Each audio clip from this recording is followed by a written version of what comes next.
राष्ट्रपति द्रौपदी मुर्मू की सर्बिया यात्रा महत्वपूर्ण और उपयोगी साबित हुई। इसका आकलन दो आधारों पर किया जा सकता है।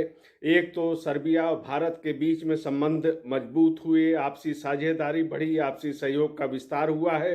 और दूसरा एक महत्वपूर्ण आकलन का पहलू ये है कि राष्ट्रपति जी ने जिस प्रकार भारत की प्रतिष्ठा में वहाँ पे बातें कहीं, उसकी ओर यूरोप ही नहीं पूरी दुनिया का ध्यान गया है और पूरी दुनिया ने इस पर विश्वास किया है जो राष्ट्रपति जी ने सर्बिया में कहा।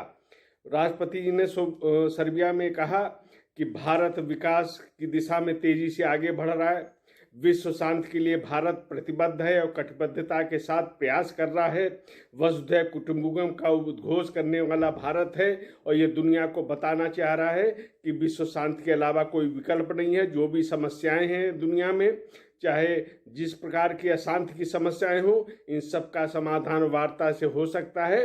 ये तथ्य लेकर भारत दुनिया को एक संदेश देने में लगा है। इसके अलावा राष्ट्रपति जी ने भारत की जिस प्रकार से आर्थिक विकास हो रहा है उसका भी उल्लेख किया और इसका एक जो वातावरण बना यूरोप में, विश्व में, तो एक निवेश के रूप में एक भारत जो है जिस प्रकार से आकर्षण का केंद्र बन रहा है, ये पहलू भी इसमें दिखाई दिया। राष्ट्रपति जी ने कहा कि भारत सबसे तेजी से उभरती अर्थव्यवस्था का देश है, बुनियादी ढांचे का यहाँ तेजी से विकास हो रहा है।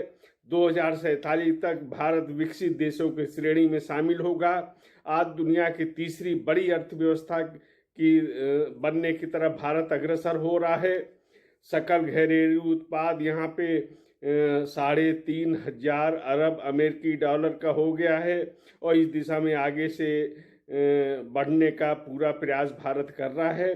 तो एक प्रकार से ये भारत का जो तस्वीर उन्होंने बताई दुनिया को, ये एक बहुत ही सकारात्मक तथ्य था। और मेरा मानना है कि देश के प्रत्येक व्यक्ति का, प्रत्येक नागरिक का, प्रवासी भारतीय का, सबका ये कर्तव्य है कि विदेश की धरती पे जब भी जाए तो भारत की ऐसी ही तस्वीर प्रस्तुत करे, भारत का एक प्रतिष्ठा के अनुसार बयान करे। ये एक नैतिक और राष्ट्रीय जिम्मेदारी है जिसको सभी लोगों को समझना होगा। राष्ट्रपति ने भी इसका मार्गदर्शक के रूप में हम सबको इसको देखना चाहिए। राष्ट्रपति की यात्रा का दूसरा पहलू जो था, उसके अनुसार भारत और सर्बिया के आपसी संबंध, द्विपक्षीय संबंध मजबूत हुए हैं, आपसी सहयोग का विस्तार हुआ है, कई क्षेत्रों में सहयोग करने पर निर्णय हुए, समझौते हुए हैं। कृषि के क्षेत्र में, इलेक्ट्रॉनिक के क्षेत्र में, सूचना प्रौद्योगिकी के क्षेत्र में, फिल्म निर्माण के क्षेत्र में, इन सब में, और संस्कृत के विषयों से संबंधित पर्यटन, इन सब के बारे में वहाँ पे हम दोनों देशों के बीच सहयोग बढ़ा है। ये राष्ट्रपति जी की यात्रा की एक बड़ी उपलब्धि है। वहाँ उन्होंने वहाँ के जो राष्ट्रपति हैं एलेक्जेंडर वुसिक, वहाँ के प्रधानमंत्री और इन सब के साथ उनकी उपयोगी वार्ता हुई। कई मंत्री इस वार्ताओं में शामिल हुए, समझौते किए गए और आपसी सहयोग को आगे बढ़ाने का निर्णय हुआ है। ये तथ्य ध्यान रखना होगा कि यूगोस्लोवाकिया का ही हिस्सा सर्बिया है और यूगोस्लोवाकिया और भारत ने मिलकर गुटनिरपेक्ष आंदोलन का गठन किया था, लेकिन बाद में सोवियत संघ भी बिखरा और यूगोस्लोवाकिया के भी टुकड़े हुए। सर्बिया उसी का ही हिस्सा था। भारत ने शुरू से सर्बिया के साथ अच्छे संबंध रखे हैं।